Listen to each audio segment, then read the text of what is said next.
প্রতিবন্ধী সহায়ক যন্ত্র প্রদানে কাটোয়ার বিধায়ক রবীন্দ্রনাথ চট্টোপাধ্যায় ও পঞ্চায়েত সমিতির সভাপতি আহমেদ হোসেন শেখ মন্তেশ্বর ব্লক অফিসে। মন্তেশ্বর পঞ্চায়েত সমিতির উদ্যোগে প্রাক্তন সাংসদ সুনীল মণ্ডলের সহযোগিতা, পশ্চিমবঙ্গ রাজ্য সরকারের আর্থিক সহযোগিতায় মন্তেশ্বর ব্লক সমষ্টি উন্নয়ন অফিস ও পঞ্চায়েত সমিতির ব্যবস্থাপনায় প্রতিবন্ধীদের বিনামূল্যে সহায়ক যন্ত্র ও সরঞ্জাম বিতরণ শিবির করা হয়।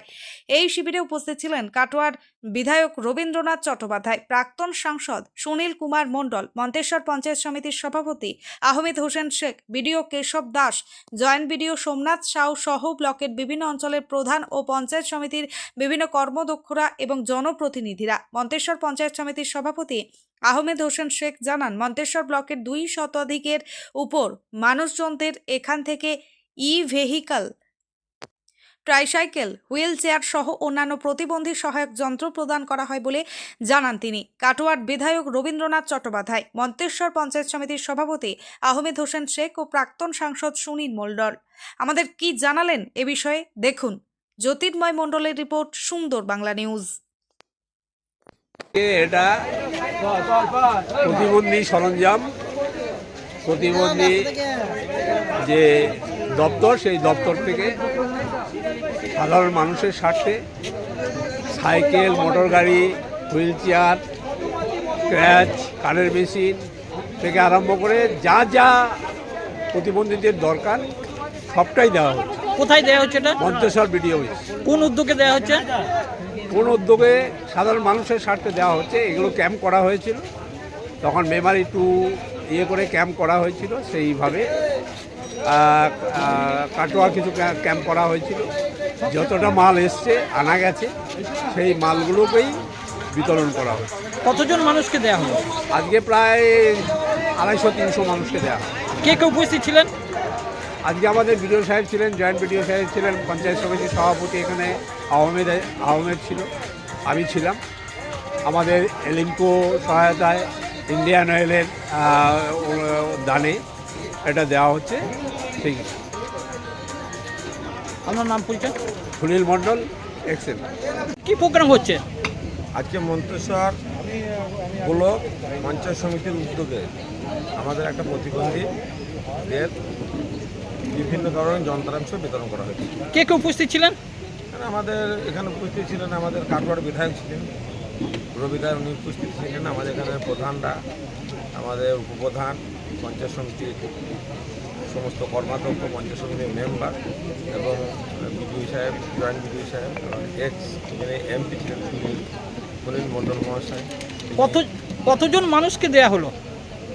প্রায় 213 জন পর্যন্ত এখনো দেওয়া হয়েছে, আর কিছু বাকি আছে, সকলেই আসতে পারে না। কালকে পর্যন্ত আমরা কোন পক্ষ থেকে এটা দেওয়া হলো?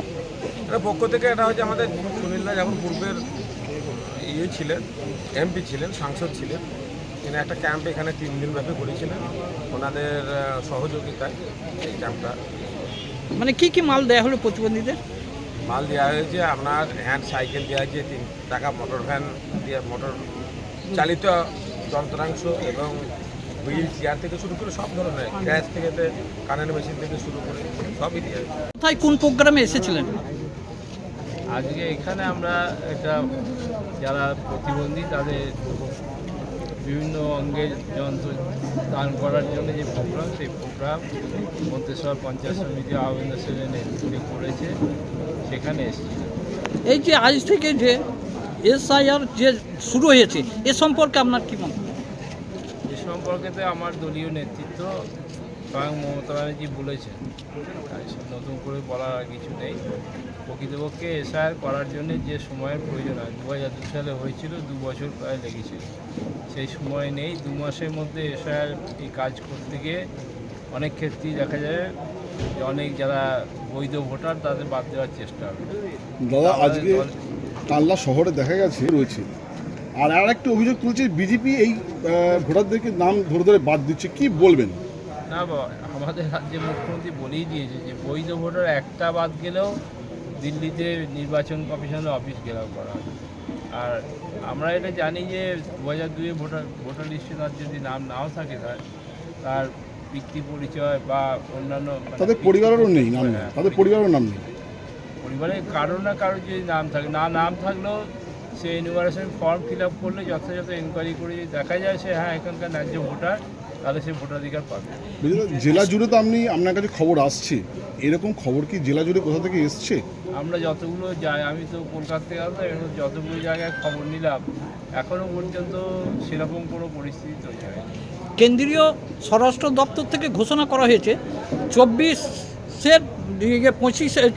ডিসেম্বর তারিখে যাদের ইয়েতে এখানে বসবাস রোহিঙ্গা হোক তাদেরকে সবাইকেই এই দেশীয় মানে ভারতীয় ভোটার করা হবে। এ সম্পর্কে আপনার কি? রোহিঙ্গার কথাটা আসছে কোথা থেকে? রোহিঙ্গা মায়ানমারের মূলত যারা বাসিন্দা তারা বৌদ্ধ ধর্ম পালন করে এবং সেখানে কিছু মুসলিম সম্প্রদায়ের লোক আছে, সেই লোকগুলোকে মারধর করে বৌদ্ধ ধর্মের লোকরা তাড়িয়ে দিয়েছে। তার সংখ্যা হলো সব মিলিয়ে 17 লোক। তার মধ্যে বাংলাদেশের চট্টগ্রামে বা আশেপাশে 10 লক্ষর মতো মানুষ যারা বাস করে, যাদেরকে রোহিঙ্গা বলা হয়। তারা তো ভারতবর্ষে নেই, তাদের ভাষাও আমরা বুঝি না, তাদের সঙ্গে আমাদের কোনো যোগাযোগও নেই। রোহিঙ্গার প্রশ্ন আসছে কোথা থেকে?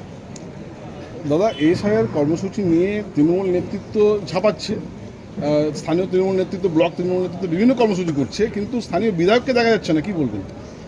না, সেটা তো আমরা বলতে পারবো না। স্থানীয় বিধায়ক হলেন একজন মন্ত্রী, অতএব তার রাজ্য জুড়ে কাজ, তিনি কোথাও না কোথাও আছেন নিশ্চয়ই।